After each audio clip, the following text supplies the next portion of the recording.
and then it would go higher and it kind of dropped down. And you could tell something wasn't right, but they weren't saying anything. Wow, can you imagine that? You're on a flight and you start feeling some popping in your ears or maybe some pressure in your nose. That's exactly what happened to 10 passengers on a Boeing 737 going out of Salt Lake on Delta this week. Take a listen to what passengers had to say about this incident. The problem, Delta tells NBC News the aircraft was unable to pressurize above 10,000 feet.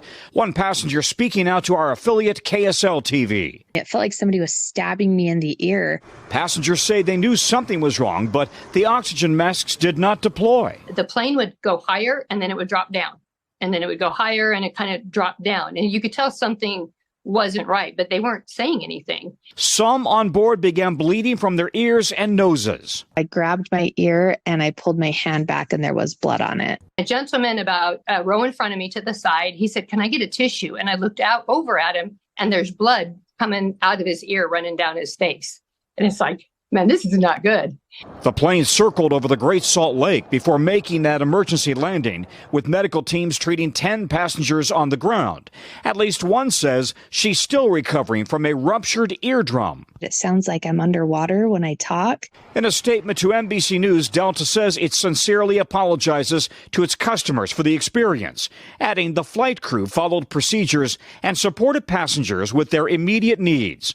Veteran pilot John Cox says events like this are uncommon, but he believes the pilots handled the situation properly. When you prioritize an event like this, it is not normal.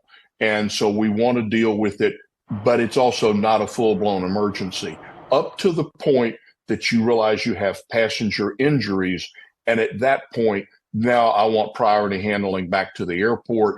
All right, here's the good news for all you worried flyers out there. Stats show that this only happens about 5 or 6 times a year in the US. So this is very rare for something like this to happen. Again, those pilots are saying that they did everything right. Fortunately, nobody was seriously injured during this, but gosh, that is super scary. I've talked to some mechanics. They say that just a valve or a seal that isn't sealed properly can cause this. But again, it is super rare on flights.